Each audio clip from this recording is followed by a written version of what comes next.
পশ্চিমী দুনিয়ায় অস্থিরতা বা এই যুদ্ধ পরিবেশের আবহে আপনারা জানেন যে আমাদের প্রধানমন্ত্রী শ্রী নরেন্দ্র মোদীজি দেশবাসীর কাছে কতগুলো আবেদন রেখেছেন।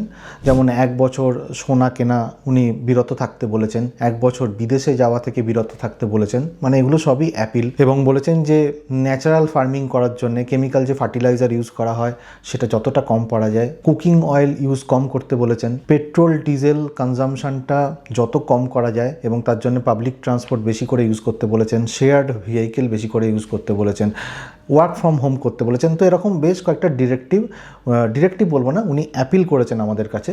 এবার এটার কারণটাই হচ্ছে যে আগামী দিনটা একটু কঠিন হতে যাচ্ছে আমাদের জন্যে এবং বিভিন্ন রকম ক্রাইসিস হওয়ার সম্ভাবনা তৈরি হতে পারে। তো সেই জন্যই এই অ্যাপিলগুলো। এবার আমার আজকের ভিডিওটা করার উদ্দেশ্যটা হলো যে প্রচুর পরিমাণে মেল, প্রচুর পরিমাণে মেসেজ আমার কাছে আসছে এবং তাতে একটাই সবাই আমার কাছে জানতে চাইছে, একটা জিনিসই জানতে চাইছে যে কোন গাড়িটা কেনা উচিত এবং এটা is this the right time for buying vehicle, কারণ এরকম একটা সিচুয়েশান তো চলছে। এবং যদি কেনাও হয় তাহলে কোনটা কিনবো, পেট্রোল কিনবো না ডিজেল কিনবো না স্ট্রং হাইব্রিড কিনবো, মাইল্ড হাইব্রিড তো তার মধ্যে আছেই, এবং সিএনজি কিনবো কিনা, পেট্রোল উইথ সিএনজি কিনবো কিনা, নাকি সরাসরি আমি ইলেকট্রিক ভেহিকেলের দিকে চলে যাব। তো এই সমস্ত কোশ্চেনগুলো আমাকে অনেকে করছে। তো আজকের ভিডিওটা সেই জন্যেই। এবার ডেফিনেটলি এই ভিডিওতে একটা আমার মতামত দেওয়ার চেষ্টা করব যে কোন গাড়িটা কেনা উচিত, কিন্তু তার আগে কেন কেনা উচিত এবং অটোমোবাইল ইন্ডাস্ট্রিরও তো কিছু দায়িত্ব রয়েছে, তো সেইটা নিয়েও আলোচনা করব। এরকম সিচুয়েশানে কীরকমভাবে হ্যান্ডেল করবে আর সিচুয়েশানটা কি সেটাও বলবো, অটোমোবাইল ইন্ডাস্ট্রিতে কী সিচুয়েশানটা হয়েছে। কারণ আপনারা জানেন যে এলপিজি গ্যাসের একটা ক্রাইসিস তো চলছে এবং সেটা জানেন ওই স্ট্রেট অফ হরমুজের জন্যই এলপিজি গ্যাসের একটা ক্রাইসিস চলছে। এবং এই এলপিজি গ্যাসটা শুধুমাত্র তো আমরা রান্নার কারণে ইউজ করি তা নয়, অটোমোবাইল ইন্ডাস্ট্রিতে এই এলপিজিটা ম্যাসিভ পরিমাণে ইউজ হয়। কেন ইউজ হয়? কারণ এলপিজিটা হচ্ছে কস্ট এফেক্টিভ। কিন্তু তার আগে বলে দিই যে এই অটোমোবাইল ইন্ডাস্ট্রিতে প্রোডাকশানে একটা আনপ্রেসিডেন্টেড অপারেশনাল শিফট হয়েছে। তো সেটা কি হয়েছে সেটা পরে আসছি, আগে বলে নিই যে এলপিজি কস্ট এফেক্টিভ এবং এটা দিয়ে কী কী কাজ হয়। বেসিক্যালি যে কাজগুলো হয় সেটা হচ্ছে ফোর্জিং এবং কাস্টিং। আমরা যখন ছোট ছিলাম, যখন ইঞ্জিনিয়ারিং পড়তাম, তখন আমরা বর্ধমানে তো থাকতাম আমি, তো সেখানে একটা পলিটেকনিক কলেজে যেতাম, সেখানে গিয়ে ফোর্জিং শিখতাম, কাস্টিং শিখতাম। তো সেই জিনিসগুলো আমরা জানি যে কিভাবে ফোর্জিং করতে হয়, কাস্টিং করতে হয়। আমাদের কাছে একটা তখন নিউ এক্সপিরিয়েন্স ছিল। তো সেটা কি করতাম সেটা নিয়ে পরে একদিন আলোচনা করব। কিন্তু এই ফোর্জিং কাস্টিং কিন্তু অটোমোবাইল ইন্ডাস্ট্রিতে ম্যাসিভ ইউজ হয়। কী কী কাজে ইউজ হয়? বেসিক্যালি হিটিং মেটাল কম্পোনেন্টস যেমন connecting rod, steering knuckle, gear, crankshaft, এগুলোকে হিটিং করার জন্যে এই ফোর্জিং অ্যান্ড কাস্টিংয়ের দরকার হয়ে থাকে। এছাড়া পেন্টিংয়ের জন্যেও এলপিজি গ্যাস ইউজ হয়ে থাকে। পেন্টিং নিয়ে আমার একটা আগে ভিডিও আছে যে কিভাবে একটা গাড়িতে পেন্টিং হয়ে থাকে, কোন কোন প্রসেসের মধ্যে দিয়ে গিয়ে থাকে এবং কোন কালারটা আপনার গাড়ির জন্য প্রযোজ্য, সেটা নিয়ে আমি একটা ডিটেলে ভিডিও করেছিলাম। সেটা যদি না দেখে থাকেন তাহলে এখানে আই বাটনে ক্লিক করে নেবেন। পেন্টিংয়ের জন্যেও কিন্তু এলপিজি গ্যাস ইউজ হয়ে থাকে, কারণ পেন্টিংয়ের একটা পার্টই হচ্ছে একটা হিটিং করার ব্যাপার থাকে, তো সেটা এলপিজিতে হয়। এলপিজিটা কস্ট এফেক্টিভ এই জন্যই হয়ে থাকে। এছাড়া ওয়েল্ডিংয়ের জন্যেও কিন্তু এই এলপিজি গ্যাস ইউজ হয়ে থাকে। তাছাড়া সোল্ডারিংয়ের জন্যে এলপিজি গ্যাস ইউজ হয়ে থাকে। সোল্ডারিং কী করবে না, রেডিয়েটারকে সোল্ডারিং করবে, air conditioning system, fuel lines, এই সমস্ত কাজে কিন্তু সোল্ডারিংয়ের প্রয়োজন হয়ে থাকে। এবার এই যে এলপিজিতে এই সমস্ত কাজগুলো হয়ে থাকে, তো এবার এলপিজির একটা ক্রাইসিস তৈরি হয়েছে। এবার এই ক্রাইসিস তৈরি হওয়ার জন্যে এরা একটা অপারেশনাল শিফট করিয়েছে। এবার শিফটটা কী করিয়েছে সেটা পরে আসছি এবং তার জন্যে কী প্রিকশন নিতে হয়েছে বা কী স্টেপ নিতে হয়েছে, কোন কোন কোম্পানিগুলো নিয়েছে সেটা নিয়েও পরে আসছি। তার আগে বলে নিই যে ইন্টারন্যাশনাল মার্কেটে কিন্তু অনেকগুলো প্রোডাক্টের দাম বেড়েছে। যেমন স্টিলের দাম বেড়েছে, কপারের দাম বেড়েছে। কত বেড়েছে সেটা আমি একটু আলোচনা করে নিই।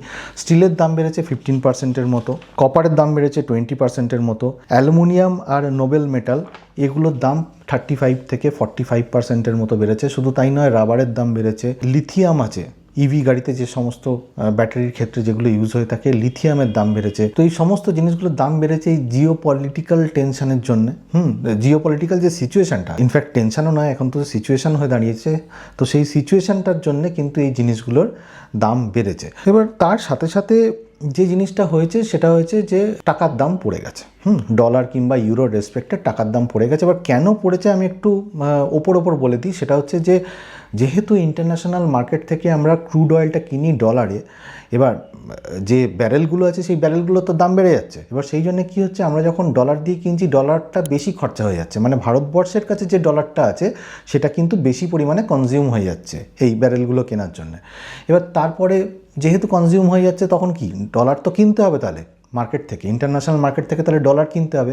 এবার যখন ডলার কিনতে যাবে, যাদের কাছে ডলারটা থাকে তারা ভাবছে যে আরে এই ডলারটার রিকোয়ারমেন্ট তো তাহলে বাড়ছে, সুতরাং ডলারের দামও বেড়ে যাচ্ছে আর টাকার দামটা পড়ে যাচ্ছে। তো এইটাই হচ্ছে ওপর ব্যাপারটা। তো সেই জন্য টাকার দামও পড়ছে। সুতরাং কি বলবো, একটা আনঅ্যাভয়েডেবল সিচুয়েশন তৈরি হয়ে গেছে যেখানে প্রাইস বাড়ার একটা সম্ভাবনা তৈরি হয়েছে, কিংবা প্রাইস বেড়েও গেছে বলা যায় অটোমোবাইল ইন্ডাস্ট্রিতে।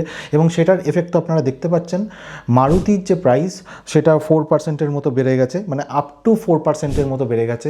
ইনফ্যাক্ট এখানে বলে নেওয়া দরকার যে গত 12 মাসের মধ্যে এটা 3rd টাইম মারুতির প্রাইস হাইক হলো। এছাড়া হুন্ডাইয়েরও যে গাড়ির দাম সেটা 25,000 থেকে 30,000 টাকার মতো বেড়ে গেছে। টাটার গাড়ি আপ টু 2%-এর মতো বেড়েছে, হ্যাঁ কিছু কিছু ক্ষেত্রে 0.5%-এর মতো বেড়েছে। JSW MG সেই কোম্পানিরও গাড়িরও দাম আপ টু 2%-এর মতো ইনক্রিজ হয়েছে। কিয়া, রেনো এই সমস্ত গাড়িগুলোর দাম আপ টু 2%-এর মতো ইনক্রিজ হয়েছে। মাহিন্দ্রার গাড়ি আপ টু 3%-এর মতো ইনক্রিজ হয়েছে। শুধু এই প্রাইসটাই বাড়েনি, বিভিন্ন কোম্পানি কিন্তু এখন মাইক্রো লেভেলে কাজ করছে। কীরকম বলে দিই, এমডি আর CEO Mister Anish Shah of Mahindra উনি একটা স্টেটমেন্ট দিচ্ছেন। উনি বলছেন যে ইদানিংকালে ওনাদের যে 400খানা ভেন্ডার আছে সেই 400খানা ভেন্ডারের এলপিজি কতটা অ্যাভেলেবেল আছে তাদের কাছে সেটা কিন্তু আমরা মাইক্রো লেভেলে চেক করছি এবং প্রত্যেক দিন চেক করছি।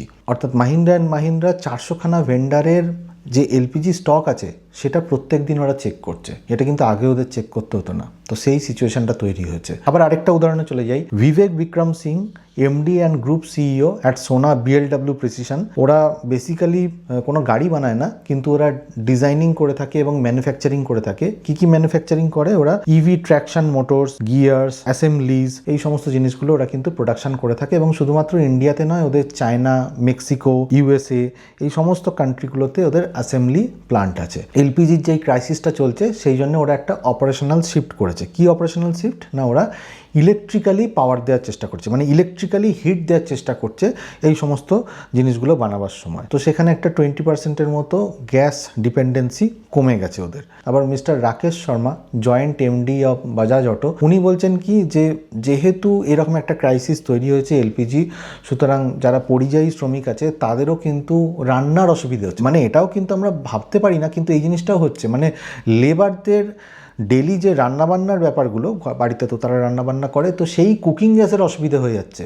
তো সেই জন্যে লেবার কনস্ট্যান্ট হয়ে যাচ্ছে, মানে লেবাররা অনেকে বাড়ি চলে গেছে। সেই জন্যে একটা সার্ভিস ডিমান্ড যেটা আছে সেই সার্ভিস ডিমান্ডেও কিন্তু একটা 10 থেকে 15%-এর মতো একটা গ্যাপ তৈরি হয়েছে, মানে ইম্পেয়ার্ড সার্ভিস ডিমান্ড হয়ে গেছে আর কি। তো এই সমস্ত প্রবলেমগুলো হচ্ছে। এবার সিচুয়েশানটা ভাবুন, এই যে একটা পসিবিলিটি তৈরি হচ্ছে পেট্রোল ডিজেলের দাম বাড়বে, এই যে রান্নার গ্যাস এলপিজি পাওয়া যাচ্ছে না, এবং এলপিজি যেখানে অটোমোবাইল ইন্ডাস্ট্রিতে হিউজ কাজে লেগে থাকে, তো সেখানে কি করা উচিত? আপনার আগামী 2-3 মাসের মধ্যে কিংবা ডাউন দ্য লাইন আপনার কোন গাড়িটা কেনা উচিত? ইভি কেনা উচিত, না সিএনজি কেনা উচিত, নাকি পেট্রোল ডিজেল স্ট্রং হাইব্রিড গাড়ি কেনা উচিত? তো এইটা নিয়ে আমার কাছে প্রশ্নটা আসছে। মানে এই ঘটনাটা কিন্তু অনেকে জানে এবং সেটা রিয়েলাইজ করতে পারছে যে আমাদের একটা অসুবিধে হতে পারে, তো সেই জন্যই তারা কনফিউজ। এবার এখানে বলা দরকার যে অটোমোবাইল ইন্ডাস্ট্রিরও একটা দায়িত্ব আছে যে এই মার্কেট যেটা আস্তে আস্তে পড়ার দিকে যাচ্ছে সেটাকে রিভাইভ করার। কিন্তু তার আগে নেচারের একটা বিশাল অবদান আছে। কি অবদান আছে? না, আমরা জানি যে আমাদের ভারতবর্ষ হচ্ছে কৃষিপ্রধান দেশ এবং সেখানে বৃষ্টির খুব দরকার আছে, এবং এটা আশা করা হচ্ছে যে যত পরিমাণে বৃষ্টি হবে তত পরিমাণে মার্কেট রিভাইভ করারও চান্স আছে। এটা শুনতে ফানি লাগতে পারে, কিন্তু আদতেও নয়। কারণ বৃষ্টি যত হবে তত কৃষিক্ষেত্রে উন্নতি হবে, শস্য তত ভালো হবে, এবং যত শস্য ভালো হবে তত ডেফিনেটলি রুরাল ডিমান্ডটাও তৈরি হবে। রুরাল ডিমান্ড যদি তৈরি হয় তাহলে আরবান ডিমান্ড কিন্তু অটোমেটিক্যালি বাড়তে থাকবে। এটা কিন্তু মানে পুরোপুরি একটা ইকোনমিক্সের ব্যাপার। তো এটাই কিন্তু সত্যি যে বৃষ্টির ওপর মানুষকে অনেকটা ডিপেন্ড করতে হচ্ছে। এটা তো গেল আপনার নেচারের কথা। সেকেন্ড যে জিনিসটা, মানে এই নেচারটা তো আমাদের হাতে নেই, কিন্তু তাও এটা বলতে হলো, কিন্তু সেকেন্ড যে অটোমোবাইল ইন্ডাস্ট্রিকে করতে হবে সেটা হচ্ছে যে মার্কেটে একটা নিড কিংবা মার্কেটে একটা এমন লুক্রেটিভ অফার দিতে হবে যাতে করে মানুষ গাড়ি কেনে। কীরকম না, কারো কাছে ধরুন পুরনো গাড়ি আছে, এবার তাদের বাইব্যাক স্কিম যেটা আছে সেটা খুব অ্যাট্রাকটিভ রাখতে হবে যাতে করে মানুষ নতুন গাড়ি কেনার দিকে ঝোঁকে।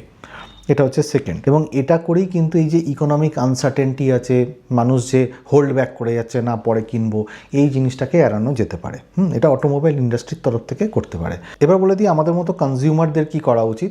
বেসিক্যালি যেরকম সিচুয়েশান তৈরি হয়েছে তাতে, এবং গভর্নমেন্টও যেরকম চাইছে যে ইভির দিকে আপনাদের গাড়ি নেওয়ার জন্য আমাদের সবাইকে বলছে যে ইভি নিন। হ্যাঁ, তো জিনিসটা সেদিকেই কিন্তু আস্তে আস্তে মুভ করছে ইভির অ্যাডপশানের দিকে। মানে ইভি গাড়ি আপনার নেওয়া উচিত, এই সিচুয়েশানে দাঁড়িয়ে অনেকটা বেশি লজিক্যাল মনে হচ্ছে। সুতরাং first preference should be EV. এই বিষয়ে কোনো সন্দেহ নেই যে এখন যেরকম টালমাটাল চলছে বা একটা টার্বুলেন্স চলছে, তাতে কিন্তু ইভি গাড়িটাই কিন্তু আপনার জন্যে অ্যাপ্রোপ্রিয়েট মনে হচ্ছে এই সিচুয়েশানে। এবার এখানেও একটা কোশ্চেন থেকে যাচ্ছে, যেহেতু লিথিয়ামের দাম বেড়েছে সেহেতু ইভির দামও বাড়বে, বেড়েছেও হয়তো, সেটা আমি দেখা হয়নি, কিন্তু ইভি গাড়িরও কিন্তু ভবিষ্যতে দাম বাড়তে পারে কারণ লিথিয়ামের দাম বাড়ছে। হ্যাঁ, তাতে একটা জিনিস আপনি এড়াতে পারবেন, সেটা হচ্ছে পেট্রোল ডিজেলের যে রিকোয়ারমেন্টটা এবং সেটার দাম বাড়া যে আনসার্টেনটিটা, সেটাকে আপনি কিন্তু এড়াতে পারবেন ইভি গাড়ি কিনলে। সেকেন্ড চয়েস আপনার কি হতে পারে না, স্ট্রং হাইব্রিড হতে পারে। স্ট্রং হাইব্রিড কেন হতে পারে? কারণ স্ট্রং হাইব্রিড যদি আপনি সিটির রাস্তায় চলেন, হ্যাঁ বাই দ্য ওয়ে আমি স্ট্রং হাইব্রিড আর ডিজেলের মধ্যে কোন গাড়িটা নেওয়া উচিত সেটা নিয়ে একটা ডিটেলে ভিডিও করেছিলাম। ডিজেল গাড়ির এখনও রিকোয়ারমেন্ট আছে, সেই জন্য এই তুলনাটা আমি করেছিলাম। যদি না দেখে থাকেন তাহলে এখানে আই বাটনে ক্লিক করে দেখে নিতে পারেন স্ট্রং হাইব্রিড আর ডিজেলের মধ্যে পার্থক্যটা। এবার এই যে স্ট্রং হাইব্রিড গাড়িটা, সেটা যদি সিটির মধ্যে চলে তাহলে মাইলেজ ভালো দেয়। সুতরাং যদি সিটি রাইডের জন্য আপনি নিয়ে থাকেন এবং কিছু কিছু ক্ষেত্রে আপনার হাইওয়ে ট্যুরও হয়ে যদি করার দরকার হয়ে পড়ে, তাহলে আপনার স্ট্রং হাইব্রিড সেকেন্ড আপনার চয়েস হওয়া উচিত। থার্ড কী হওয়া উচিত না, পেট্রোল উইথ সিএনজি। এবার হ্যাঁ, সিএনজির একটা আনসার্টেনটি আছেই, দাম বাড়তে পারে কিংবা আনঅ্যাভেলেবেল হয়ে যেতে পারে। এবার যদি আনঅ্যাভেলেবেল হয়ে যায় তখন আপনাকে পেট্রোলে চালাতে হবে, কিন্তু ডেফিনেটলি পেট্রোল উইথ সিএনজি যদি নেন তাহলে আপনার একটা কস্ট অফ ওনারশিপ কম হয়ে যাওয়ার একটা সম্ভাবনা তো আছেই। সুতরাং petrol with CNG will be at number 3 position. এবার পেট্রোল বা ডিজেল গাড়ি কিন্তু এখন পুরোপুরিভাবে গ্রোথ মোডে নেই, সার্ভাইভাল মোডে আছে। এবার সেই অবস্থায় মানে এখন যেরকম সিচুয়েশান, তাতে যদি পেট্রোল ডিজেলের দাম বাড়ে তাহলে ডেফিনেটলি আপনারও খরচটা বেড়ে যাবে, কিন্তু এটা এই মুহূর্তে 4 নম্বর পজিশানেই আছে।